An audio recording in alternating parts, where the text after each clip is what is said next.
স্বামী হিসাবে স্ত্রীর হক আদায় করেছিস? আল্লাহর নবী বলেছেন, এই স্বামীরা তোমরা তোমাদের স্ত্রীদের কমসে কম 17টা শিক্ষা দান করিও। কটা? বউকে তো একটাও শিক্ষা দেননি। দয়া করে একটু শুনে যান। আল্লাহর নবী বললেন, এই স্বামীরা তোমরা তোমাদের স্ত্রীদের জীবনে 17টা শিক্ষা দান করবে। 1 নাম্বার হলো আসসালামু ক্বাবলাল কালাম। স্বামী স্ত্রী যখন কথাবার্তা বলবে একে অপরকে সালাম দেওয়া নেওয়া করবে। আল্লাহর রহমত, মহব্বত, ভালোবাসা আল্লাহ বাড়িয়ে দেবে। বউকে তো কোনোদিন সালাম দেননি না, শালিকে খালি সালাম দিচ্ছে, শালিকে। 2 নম্বরে নবীজি বললেন, এই স্বামীরা তোমরা তোমাদের স্ত্রীদেরকে এই শিক্ষা দান করবে, তারা যেন কোনোদিন কাবা শরীফের দিকে মুখ করে কোনোদিন থুতু যেন না ফেলে। 3 নম্বরে বলা হলো, তোমরা তোমাদের স্ত্রীদেরকে এই শিক্ষা দান করবে, তারা যেন কোনোদিন কাবা শরীফের দিকে মুখ করে কোনোদিন পেশাব পায়খানা যেন না ফেরে। 4 নম্বরে বলা হলো, তোমরা তোমাদের স্ত্রীদেরকে এই শিক্ষা দান করবে, তারা যেন কোনোদিন কাবা শরীফের পেছন ফিরে যেন পেশাব পায়খানা যেন না ফেরে। 5 নম্বরে বলা হলো, তোমরা তোমাদের স্ত্রীদেরকে এই শিক্ষা দান করবে, তারা যেন কোনোদিন গোসলখানায় পেশাব যেন না ফেরে। 6 নম্বরে বলা হলো, তোমরা তোমাদের স্ত্রীদেরকে এই শিক্ষা দান করবে, তারা যেন কোনোদিন গোসলখানায় উলঙ্গ অবস্থায় গোসল যেন না করে। 7 নম্বরে বলা হলো, তোমরা তোমাদের স্ত্রীদেরকে এই শিক্ষা দান করবে, তারা যেন হাতের চুড়ি কি বলেন হাতের চুড়ি তারা যেন কোনোদিন দুটো ব্যবহার যেন না করে। এক হাতে একটা চুড়ি পরবে, এক হাতে দুটো চুড়ি পরা মেয়েদের নিষেধ আছে। বাবাজি কোথা আছে? আল্লাহর নবী যখন এই হাদিসটা বলেছিলেন, আল্লাহর নবীর ডান দিকে বসেছিলেন হযরত আবু বকর সিদ্দিক রাদিয়াল্লাহু তাআলা আনহু, বাম দিকে বসেছিলেন হযরত ওমর ফারুক রাদিয়াল্লাহু তাআলা আনহু। সঙ্গে সঙ্গে হযরত ওমর ফারুক উঠে দাঁড়িয়ে বলছেন, ইয়া রাসূলুল্লাহ, আমার স্ত্রী যদি এক হাতে 2 বা 2 এর বেশি চুড়ি পরলে ক্ষতিটাই কি? আল্লাহর নবী বলেন, ওমর, তোমার স্ত্রী যদি এক হাতে 2 বা 2 এর বেশি চুড়ি পরে, স্ত্রীর চুড়ির ঝুনঝুনি আওয়াজটা পরপুরুষের জন্য হলো হারাম। এই জন্য আল্লাহর নবী বললেন, এই স্বামীরা তোমরা তোমাদের স্ত্রীদেরকে এই শিক্ষা দান করবে, তারা যেন মাথার বালিশ কি বলেন ভাই কথা বলুন না একটু, মাথার বালিশ তারা যেন কোনোদিন দুটো ব্যবহার যেন না করে। স্বামী স্ত্রী যখন ঘুমাবে খবরদার কোনোদিন ছোট ছোট দুজনে দুটো আলাদা বালিশ ব্যবহার করবে না। স্বামী স্ত্রী যখন ঘুমাবে দুইজনে একটা লম্বা বালিশ ব্যবহার করবে। স্বামী স্ত্রী যদি এক বালিশে মাথা রেখে ঘুমায়, আল্লাহর রহমত, মহব্বত, ভালোবাসা আল্লাহ বাড়িয়ে দেবে। এই ওয়াজটা শোনার পরে আমার মুরব্বী বাবাজিরা মনে মনে বলছে, ওরে মারুফ, 20 বছর আগে বোদরা বাজারে ওয়াজটা কেন করলি না? তোর চাচি আর শুতে নেয় না। এমনি বললাম, চলেন। এরপরে নবীজি বললেন, এই স্বামীরা তোমরা তোমাদের স্ত্রীদেরকে তোমরা যেমন খাবে স্ত্রীদের তেমন খাওয়াবে, তোমরা যেমন পরবে স্ত্রীদের তেমন পরাবে। তাহলে প্যান্ট গেঞ্জি পরাতে বলিনি বাবা, তুমি দামি দামি জামা কাপড় পরেছো আর তোমার বউকে মিনু আর অনুসারী বাজারে কেউ নেয় না, চৈত্র মাসের ছেলের শাড়ি পরিয়েছো, এটা আদর্শবান স্বামীর পরিচয় নয়।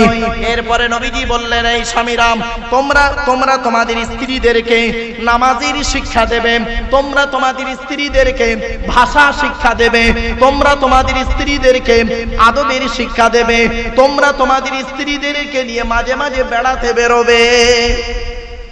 মাঝে মাঝে বউকে নিয়ে বেড়াতে যাবেন, ইকো পার্ক, নিকো পার্ক, চিড়িয়াখানা, ভিক্টোরিয়া, জাদুঘর, তারামণ্ডল। পরের বউ না নিয়ে গিয়ে নিজের বউটাকে নিয়ে যাবেন, আল্লাহ খুশি হবে। আর পরের বউ নিয়ে গেলে শয়তান খুশি হবে। আর পরের বউ নিয়ে গেলে না, নিজের বউ নিয়ে গেলে কোনো টেনশন নেই। চিড়িয়াখানায় নিজের বউ নিয়ে বেড়াতে যাবেন, কোনো টেনশন নেই। আর পরের বউ নিয়ে গেলে কিরম করবে জানেন? আমার দিকে তাকান, সব আমার দিকে তাকান। পরের বউ নিয়ে গেলে খালি এমন করবে, চোরের মতো খালি এমন করছে, জানবেন বউটা নিজের নয়, পরের বউ। এরপরে নবীজি বললেন, এই স্বামীরা শোনো, তোমরা তোমাদের স্ত্রীদের গালে প্রথম খাবারটা তুলে দেবে। আল্লাহর নবী বলেছেন কোন স্বামী যদি তার স্ত্রীর গালে প্রথম খাবার তুলে দেয়, সদকা করলে যে নাকি আল্লাহ দেয়, ওই নাকি স্বামীর আমলনামায় আল্লাহ লিখে দেয়। বইয়ের গালে কোনোদিন তো খাবার তুলে দেননি। শুধু তাই নয়, এরপরে নবীজি বলেছেন এই স্বামীরা তোমরা তোমাদের স্ত্রীদের কাজের সহযোগিতা করবে। বুখারীর হাদিস, আল্লাহর নবী তার স্ত্রীদেরকে 3টে কাজ করে দিতেন মাঝে মাঝে। কটা আল্লাহর নবী তার স্ত্রীদের 3টে কাজ করে দিতেন। আজ থেকে বাড়িতে গিয়ে বাবা কাল থেকে 3টে কাজ করার চেষ্টা করবেন। আল্লাহর নবী বলেন, আল্লাহর নবীর স্ত্রী আম্মা জান আয়েশা বর্ণনা করছেন আল্লাহ রাসূল স্ত্রীদের 3টে কাজ করে দিতেন। 1 নাম্বার নবীজি করতেন কি, ঝাঁটাখানা নিয়ে ঝাড়ু দিয়ে ঘর বারান্দাটা ভালো করে ঝাড়ু দিয়ে দিতেন। 2 নাম্বার নবীজি কি করতেন, ঘর থেকে থালা বাসনগুলো বের করে কুয়া থেকে নবী পানি তুলে নিজে হাতে থালা বাসনগুলো মাঝে মাঝে নবীজি মেজে দিতেন। 3 নাম্বার নবীজি করতেন কি, আম্মা জান আয়েশা বলছেন আল্লাহর নবী এত আদর্শবান ব্যক্তি ছিলেন যিনি মাঝে মাঝে করতেন কি, আমার রান্নার কাজের সহযোগিতা করে দিতেন। তাহলে 1 নাম্বার কিয়ামতের মাঠে আপনাকে ধরা হবে আপনি স্বামী হিসেবে কতটা দায়িত্ব পালন করেছেন। বাড়ি থেকে ভাববেন, আল্লাহর নবী বলেছেন স্ত্রীর পিতামাতার গালি দেওয়া হারাম।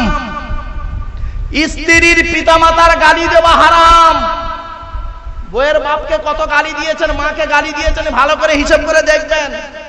ঈদের দিনে সিমাই করতে একটু মিস্টেক করেছে, দেরি করেছে, মরা বাপটাকে কবর থেকে তুলে এনেছিলেন, মরা মাটাকে কবর থেকে তুলে এনেছে, আবার ভালো জামা কাপড় পরে ঈদের নামাজে গিয়ে ঈদের নামাজ পড়ে ইমাম সাহেবের বুকে বুকে মিলতেছে, তোর ঈদের নামাজই কবুল হবে না। কোথায় আছেন আপনি ধর্ম? কোথায় ধর্ম দেখাচ্ছেন? বাড়ি থেকে ভাববেন এগুলো। তাহলে 1 নাম্বার হলো পুরুষদের প্রথম প্রশ্ন হলো স্বামী হিসাবে কতটা দায়িত্ব পালন করেছো।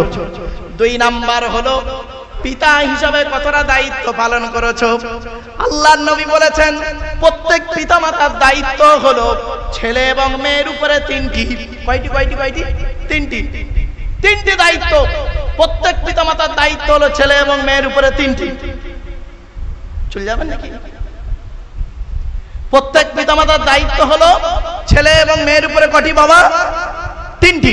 হাদিস عن أبي هريرة رضي الله تعالى عنه قال قال رسول الله صلى الله عليه وسلم حق الوالد على الولد ثلاثة أشياء। আল্লাহর নবী বলেছেন প্রত্যেক পিতামাতার দায়িত্ব হলো ছেলে এবং মেয়ের উপরে 3টি। 1 নাম্বার হলো আইয়াকসিনা ইসমাহু, ছেলে মেয়ে জন্মগ্রহণ করলে সুন্দর সুন্দর নাম রাখতে হবে। 1 নাম্বার দায়িত্ব পিতামাতা, শুনে নিন, সুন্দর নাম রাখতে হবে। ডান কানে আযান দিতে হবে, বাম কানে ইকামত দিতে হবে। অর্থ থাকলে আকিকা করতে হবে। বাবা 1 নাম্বারের 3টে ব্যাখ্যা কোন বাম্মা করেছেন বাড়ি থেকে ভাববেন। বাবা আমার আত্মীয়, আপনাদের এলাকার মানুষ, ভাইরা ভাই, বুঝলেন? এনারই শ্বশুর কয়েকদিন আগে ইন্তেকাল করলেন। পরোপকারী মানুষ ছিলেন বেচারা, আল্লাহ তাকে জান্নাত নসিব করুন, বলুন আল্লাহুম্মা আমিন। আমার বাপেরা, এবার আসছি 2 নাম্বার হলো ওয়াইদা ওয়ালাদা ওয়া ইউআল্লিমুহুল কিতাবা। পিতামাতা হল খালি জন্ম দিলে বাপ হওয়া যায় না, আর পেটে ধরলে মা হওয়া যায় না। বাম্মা হতে গেলে অনেক দায়িত্ব আছে, এই দায়িত্বগুলো পালন করার চেষ্টা করবেন বাড়িতে গিয়ে। 1 নাম্বার হলো কি, সুন্দর নাম রাখতে হবে ছেলে মেয়ে জন্মগ্রহণ করলে। 2 নাম্বার নবীজি বললেন ওয়াইদা ওয়ালাদা ওয়া ইউআল্লিমুহুল কিতাবা, ছেলে মেয়ে যখন কথাবার্তা বলতে শিখবে তাদেরকে লেখাপড়া শেখাবে, কোরআনের শিক্ষা দেবে। এই জন্য নবীজি বলেছিলেন উতলুবুল ইলমা মিনাল মাহদি ইলাল লাহাদ, দোলনা থেকে নিয়ে কবর পর্যন্ত লেখাপড়া শেখো। যে জাতি লেখাপড়ায় পিছিয়ে সে জাতি সব দিকে পিছিয়ে। শুনে রেখে দিন, কোরআনে আছে 82 জায়গায় বিভিন্ন অ্যাঙ্গেলে নামাজের কথা। কত জায়গা বাবা? জোরে বলুন। 82 জায়গায় বিভিন্ন অ্যাঙ্গেলে নামাজের কথা আছে, আর 92 জায়গায় আছে লেখাপড়ার কথা। তো কোন সংখ্যাটা বেশি, 82 না 92? তাহলে লেখাপড়ায় পিছিয়ে কেন মুসলমান? বাড়ি থেকে ভাববেন। তিন নাম্বার নবীজি বললেন ওয়াইজা বালাগা ওয়াইজা বিজা ওয়াইজা আদরাকা, আল্লাহর নবী বলেন ছেলে মেয়ে যখন প্রাপ্ত বয়স্ক হবে, যৌবন তাদের যখন ফুটবে, পাত্র পাত্রী থেকে তাদের বিয়ের ব্যবস্থা করবে। ছেলে বড় হয়ে গেছে, মেয়ে বড় হয়ে গেছে, হাজী সাহেবের ছেলে বড় হয়ে গেছে, 35 বছর বয়স, ছেলের বিয়ে দেয়নি। মেয়ের বয়স হয়ে গেল 30 বছর, মেয়ের এখনো বিয়ে দেয় না। আর ওই মেয়ে যদি জেনায় লিপ্ত হয়, তোর হাজিগিরি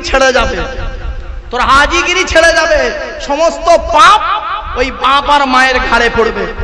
আল্লাহর নবী বলেছেন ওয়াইজা বালাগা ওয়াইজা বিজা ওয়াইজা আদরাকা, যখন ছেলে মেয়ে যখন প্রাপ্ত বয়স্ক হবে, যৌবন তাদের যখন ফুটবে, পাত্র পাত্রী থেকে তাদের বিয়ের ব্যবস্থা করে দেবে। তাহলে এক নাম্বার হলো কি, কিয়ামতের মাঠে পুরুষের প্রথম দায়িত্ব কি, কোনটা হিসাবে ধরবে? ভুলে গেছেন? স্বামী হিসাবে। দ্বিতীয় পিতা হিসাবে। পিতা হিসাবে কতটা দায়িত্ব পালন করেছেন আপনারা? ছেলের হক আদায় করেছেন? বাড়ি থেকে ভাববেন। 3 নাম্বার আসছি, ছেলে হিসাবে কতটা দায়িত্ব পালন করেছেন, অর্থাৎ পিতামাতার সেবা করেছেন কিনা। শুনে রেখে দিন, আল্লাহর নবীদের পরই স্থান হলো বাপ আর মায়ের।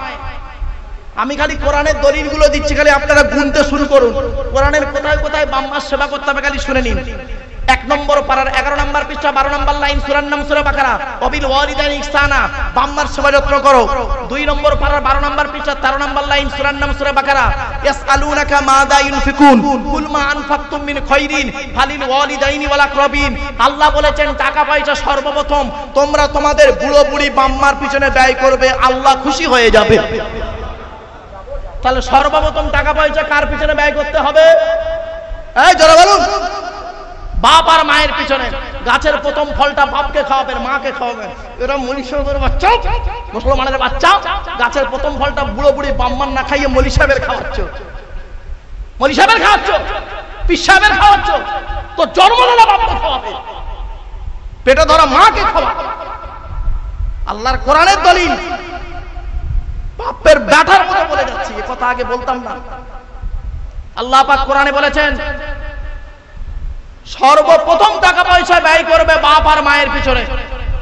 এজন্য আপনাদের বলে যাচ্ছি, বাবা আমাকে ভুল বুঝবেন না, বাপ আর মাকে কোনোদিন কাঁদাবেন না, বাম্মাকে কোনোদিন কাঁদাবেন না, বাম্মার পিছনে টাকা পয়সা ব্যয় করবেন। প্রথম গাছের প্রথম ফলটা বুড়ো বাম্মাকে খাওয়াবেন, গাছের পুকুরের প্রথম মাছটা, বড় মাছের মাথাটা বুড়ো বুড়ি বাম্মাকে খাওয়াবেন, আল্লাহ খুশি হয়ে যাবে। জোরে বলুন। দলিলগুলো দিচ্ছি শুনে নিন। 5 নম্বর পারা 3 নম্বর পৃষ্ঠা 3 নম্বর লাইন, সূরার নাম সূরা নিসা 36 নম্বর আয়াত, ওয়াবুদুল্লাহ ওয়া লা তুশরিকু বিহি শাইয়্যা ওয়া বিল ওয়ালিদাইনি ইহসানা, বাম্মার সেবা যত্ন করো। আরেকটা দলিল দিচ্ছি, 8 নম্বর পারা 7 নম্বর পৃষ্ঠা 11 নম্বর লাইন, সূরার নাম সূরা আনামের 151 নম্বর আয়াত, লা তুশরিকু বিহি শাইয়্যা ওয়া বিল ওয়ালিদাইনি ইহসানা, বাম্মার সেবা যত্ন করো। 15 নম্বর পারা 3 নম্বর পৃষ্ঠা 7 নম্বর লাইন, সূরার নাম সূরা বানী ইসরাঈল, ওয়া কাদা রাব্বুকা আল্লা তা'বুদু ইল্লা ইয়্যা ওয়া বিল ওয়ালিদাইনি ইহসানা, বাম্মার সেবা যত্ন করো। আরেকটা আসছে 20 নম্বর পারা 16 নম্বর পৃষ্ঠা 3-4 নম্বর লাইন, সূরার নাম সূরা আনকাবুত, ওয়া ওয়াসাইনাল ইনসানা বিওয়ালিদাইহি হুসনা, বাম্মার সেবা যত্ন করো। 21 নম্বর পারার 11 নম্বর পৃষ্ঠা 6-7 নম্বর লাইন, সূরার নাম সূরা লোকমান, ওয়া ওয়াসাইনাল ইনসানা বিওয়ালিদাইহি, কোরআন জানিয়ে দিয়েছে বাম্মার সেবা যত্ন করো। 26 নম্বর পারা 2 নম্বর পৃষ্ঠা 11-12 নম্বর লাইন, সূরার নাম সূরা আকাব, ওয়া ওয়াসাইনাল ইনসানা বিওয়ালিদাইহি ইহসানা হামালাতহু উম্মুহু কুরহা ওয়া ওয়াদাতুহু কুরহা ইলা আখিরিল আয়া, বাম্মার সেবা যত্ন করো। সুতরাং বাপ আর মাকে কোনোদিন কাঁদাবেন না। এরপরে নবীজি বলেছেন শুনে নিন, আল্লাহর নবীর কাছে একজন ব্যক্তি এসে বলছেন, ইয়া রাসূলুল্লাহ, আমি যুদ্ধের ময়দানে গিয়েছিলাম, এসে দেখছি আমার মা মারা গেছে, আমি কি করতে পারি বলুন। নবীজি বললেন, শোনো, তুমি তোমার মায়ের জন্য দুটো কাজ করবে। 1 নাম্বার কি করবে? তুমি তোমার মায়ের রুহে মাগফিরাতের দোয়া চাইবে। 2 নাম্বার মায়ের জন্য দান খয়রাত করবে, কবরে শুয়ে শুয়ে সওয়াব পাবে। আপনাদের বাপ মারা গেছে, মা মারা গেছে, আপনারা দয়া করে বাম্মার কবরটা জিয়ারত করবেন। আল্লাহর নবী বলেছেন, মান যারা কবর আবাওয়াইহি আও আহাদিহিমা ফি কুল্লি জুমআতিন গুফিরা লাহু ওয়া কুতিবা লাহু বারাআ। নবী বলেন, জুম্মার দিনে যদি কোনো ছেলে তার বাপ আর মায়ের কবরটা জিয়ারত করে, ওই ছেলের দোয়ার ওসিলায় বাম্মার কবরটাকে আল্লাহ পাক আলোয় আলোকিত করে দেয়। জুম্মার দিনে বাম্মার কবর জিয়ারত করো না, বাম্মার কবর জিয়ারত করো না, গাজী বাবার কবর জিয়ারত করতে যাও জুম্মার দিনে। আমি তোমাকে নিষেধ করিনি, আমি তোমাকে ঘুটিয়ারির মাজার জিয়ারত করতে নিষেধ করিনি, তবে ঘুটিয়ারি মাজার জিয়ারত করার আগে তোমার জন্মদাতা বাপের কবরটা জিয়ারত করো, নবীজি বলেছেন। শুক্রবারে যদি কোনো ছেলে তার বাপ আর মায়ের কবরটা জিয়ারত করে, ওই ছেলের দোয়ার উসিলায় বাম্মার কবরটাকে আল্লাহ আলোয় আলোকিত করে দেয়। জোরে বলুন।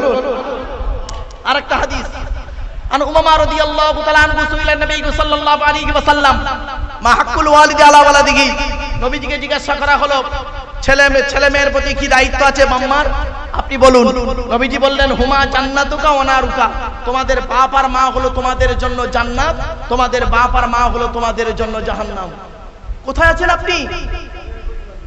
আরেকটা হাদিস দিচ্ছি, আন আব্দুল্লাহ ইবনে ওমর রাদিয়াল্লাহু তাআলা আনহু قال جاء رجل الى رسول الله صلى الله عليه وسلم اني اريد الجهاد يا رسول الله, একজন যুবক ছেলে নবীজির কাছে এসে বলছেন হুজুর যুদ্ধের ময়দানে শহীদ হতে চাই।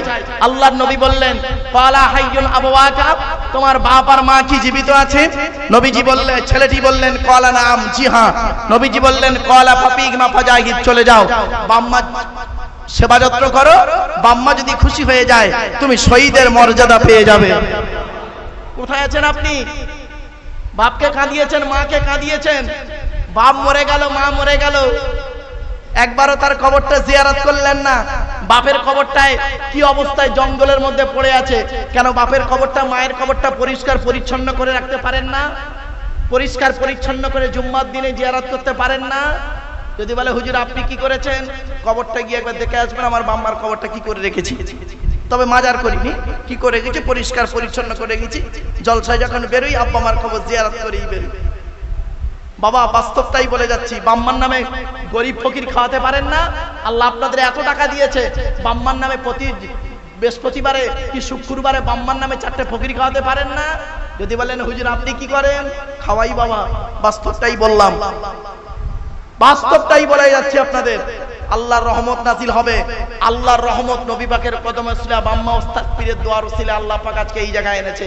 বাস্তবটা আপনাদের বলে যাচ্ছি, আপনারাও চেষ্টা করুন, আপনারাও চেষ্টা করুন, বাম্মার সেবা যত্ন করুন, বাম্মাকে কোনোদিন কাঁদাবেন না, ছেলের দায়িত্ব পালন করুন। তাহলে 1 নাম্বার হলো স্বামী হিসাবে, 2 নাম্বার বাপ হিসাবে, 3 নাম্বার ছেলে হিসাবে, 4 নাম্বার ভাই হিসাবে কি দায়িত্ব পালন করেছো? ভাই, বাপ মরে গেছে, বড় ভাই বেঁচে আছে, বাপ মরে গেছে, বড় ভাই বেঁচে আছে, ছোট ছোট ভাইদের সম্পত্তি ভাই বড় ভাই নিজের নামে রেকর্ড করে বসে আছে, উনি আবার হাজী সাহেব। ছি ছি, ওকে হাজী সাহেব বলতেই ঘৃণা লাগে। আল্লাহর কোরআন বলেছে, আমি বলি নাই, ইন্নাল্লাযীনা ইয়াকুলুনা আমওয়ালাল ইয়াতামা যুলমান ইন্নামা ইয়াকুলুনা ফি বুতুনিহিম নারা ওয়া সায়াসলাউনা সাঈরা। 4 নম্বর পারা 17 নম্বর পৃষ্ঠা 14 নম্বর লাইন, সূরার নাম সূরা নিসা 10 নম্বর আয়াত। আল্লাহ বলছেন নিশ্চয়ই যারা ইতিমের মাল ভক্ষণ করে, ইতিমের টাকা খেয়ে নেয়, ইতিমের মাল খেয়ে নেয়, তারা তাদের পেটে নরকের আগুনগুলো ঢোকাতে শুরু করে। মনে রাখবেন, কঠিন পাপ কাজ হলো মদ খাওয়া যেমন হারাম, সুদ খাওয়া তেমন হারাম, বিয়ের পণ্য নেওয়া তেমন হারাম, জমির আলচুরি করা তেমন হারাম, মিথ্যা কথা বলা তেমন হারাম, আর ইতিমের মাল খেয়ে নেওয়াটাও তেমন হারাম।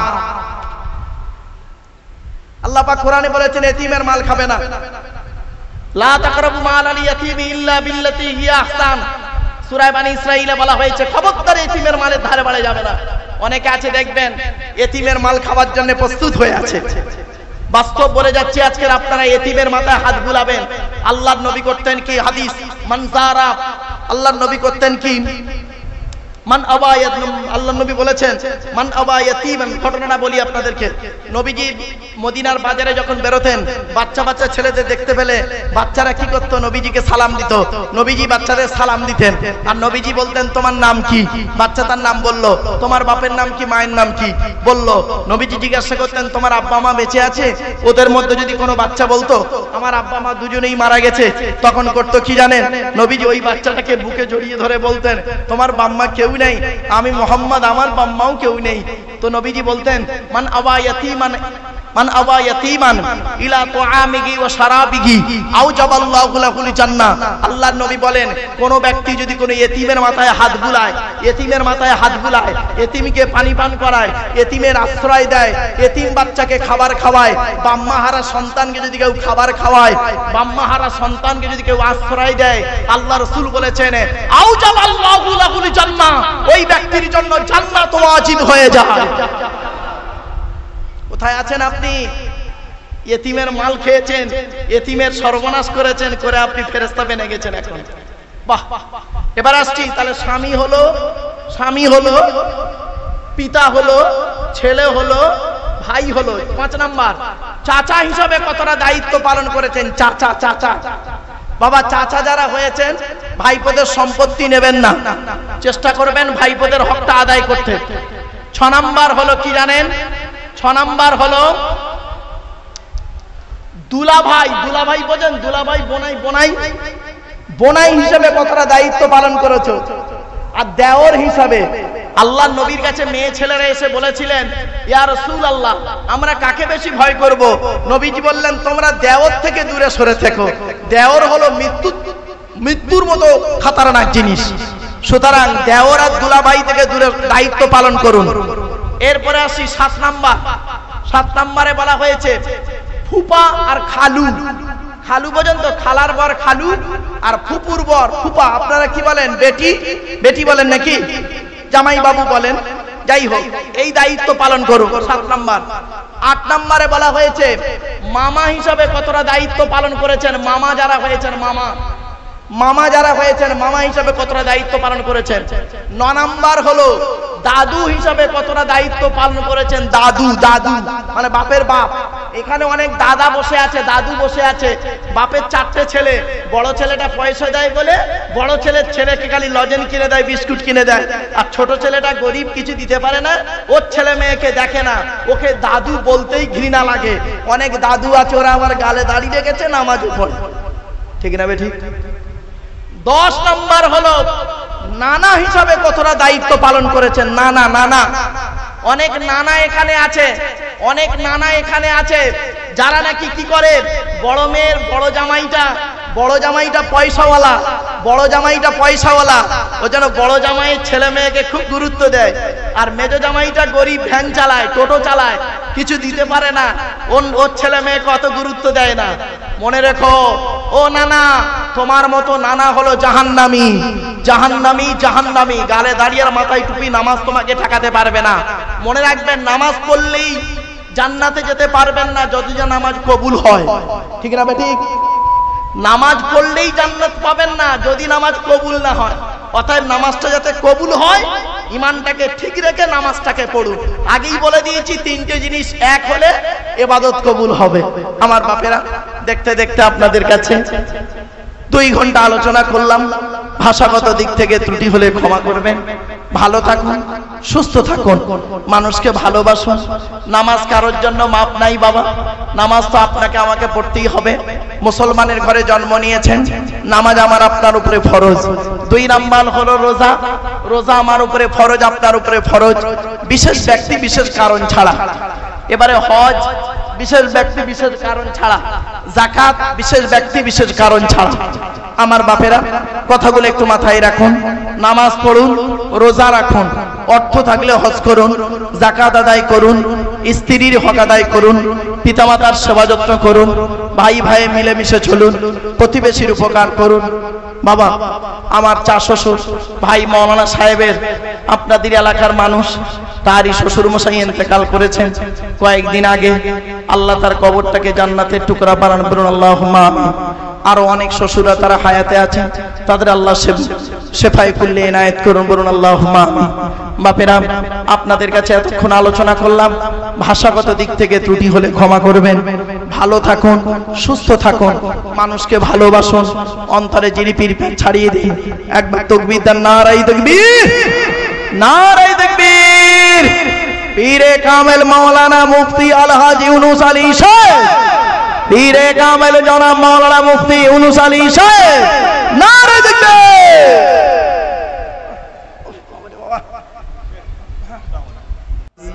ধৈর্য সহকারে একটু শোনার চেষ্টা করবেন। আজ আমি আপনাদের কাছে মাত্র 4টি বিষয়ের উপরে আলোচনা রাখব ইনশাআল্লাহ। সেটি হলো 1 নাম্বার, আমার আপনার সৃষ্টিকর্তা রব মহান আল্লাহ সুবহানাহু ওয়া তাআলা সম্পর্কে। 2 নাম্বার হলো যাকে সৃষ্টি না করলে কুল কায়নাত আসমান জমিন পৃথিবী কিছুই সৃষ্টি হতো না, সেই সৈয়দুল মুরসালিন রাহমাতুল লিল আলামিন মুহাম্মদ মুস্তাফা সাল্লাল্লাহু আলাইহি ওয়াসাল্লাম সম্পর্কে আপনাদের কাছে কিছু আলোচনা রাখবো ইনশাআল্লাহ।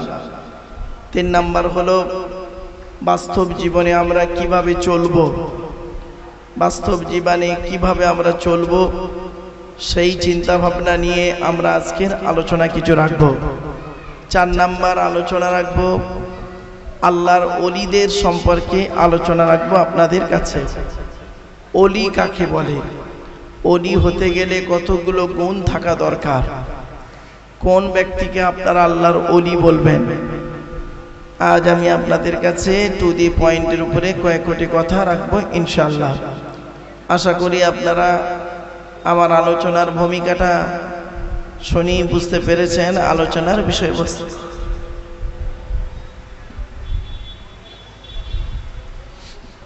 আপনারা একবার উচ্চ আওয়াজে দুরূদ শরীফ পড়ুন। আল্লাহুম্মা সাল্লি আলা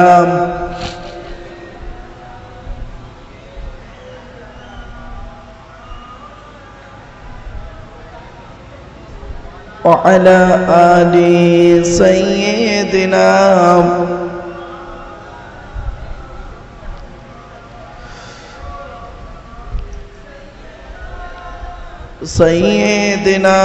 مولانا محمد وعلى آل سيدنا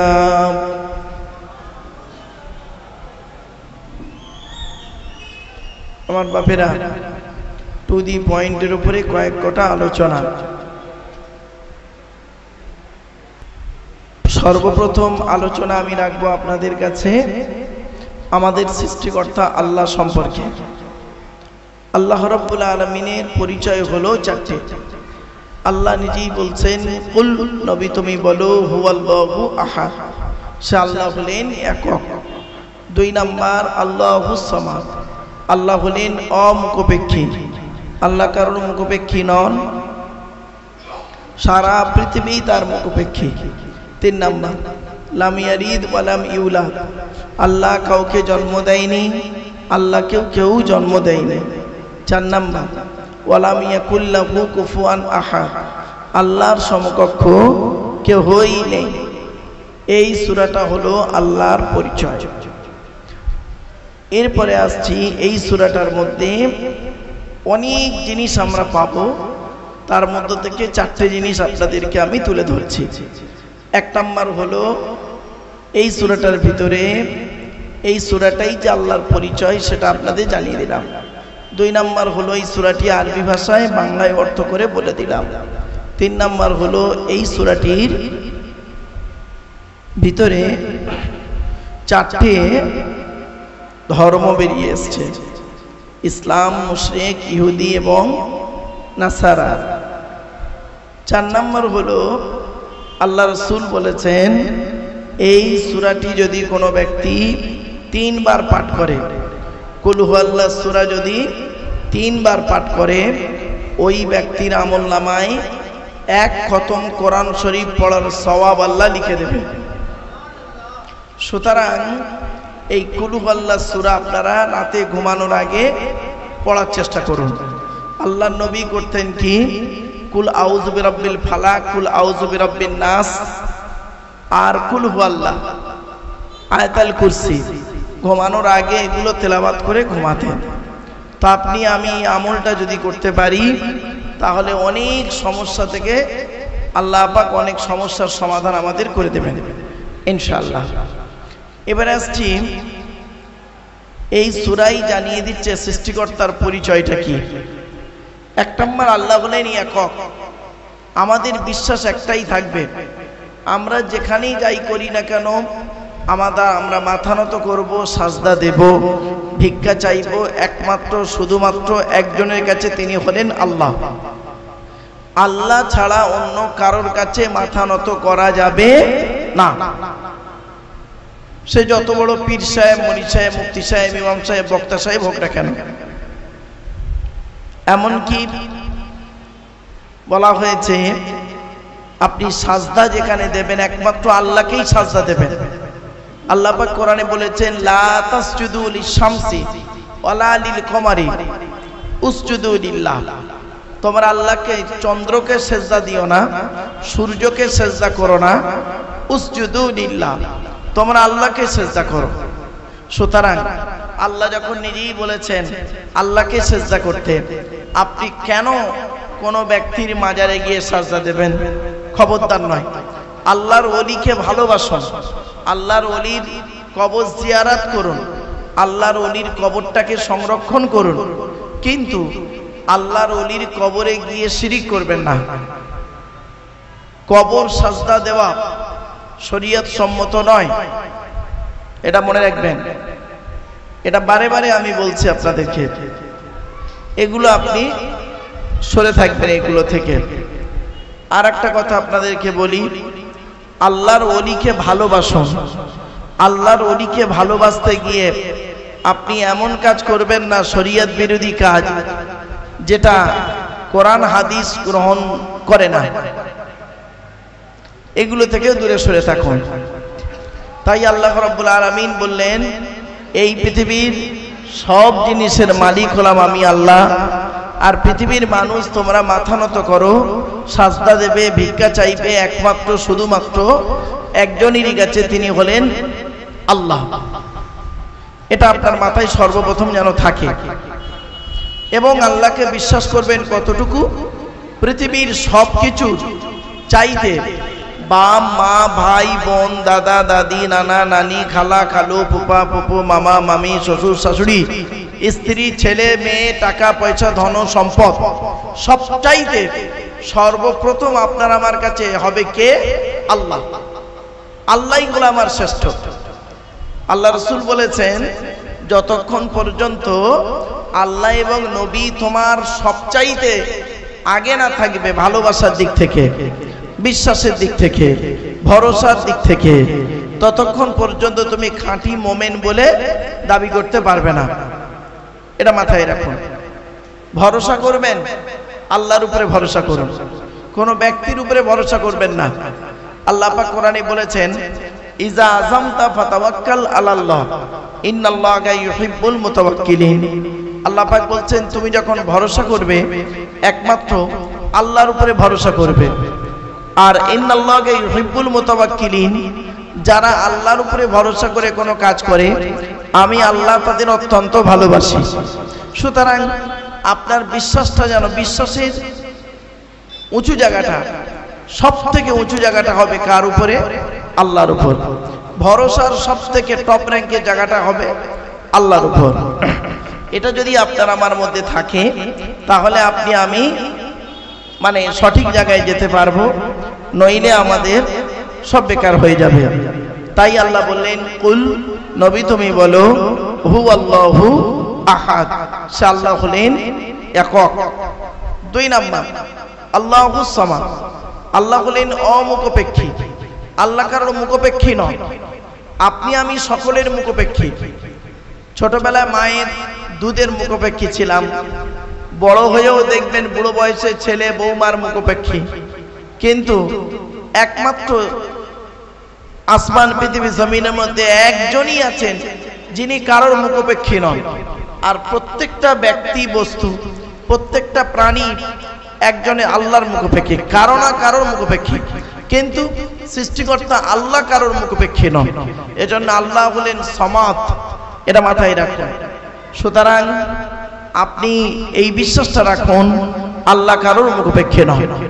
3 নাম্বার, লাম ইয়ালিদ ওয়া লাম ইউলাদ, আল্লাহ কাউকে জন্ম দেয়নি, আল্লাহকেও কেউ জন্ম দেয়নি। মনে রাখবেন, সৃষ্টিকর্তাকে কেউ জন্ম দেয়নি, আর সৃষ্টিকর্তা কাউকে জন্ম দেয়নি। এ বিশ্বাস আপনার আমার থাকতে হবে। 4 নাম্বার হলো ওয়ালাম ইয়াকুল্লাহু কুফুয়ান আহাদ, আল্লাহর সমকক্ষ কেউই নেই, সৃষ্টিকর্তার সমকক্ষ কেউই নেই। এটা আপনার আমার মাথায় যদি থাকে তাহলে সব ঠিক হবে, নইলে সব বেকার হবে। তাই আমি আপনাদের কাছে অনুরোধ করছি, আপনারা আজকের এই 17ই শ্রাবণ জলসাটা দিয়েছেন, খুব ভালো কাজ করেছেন।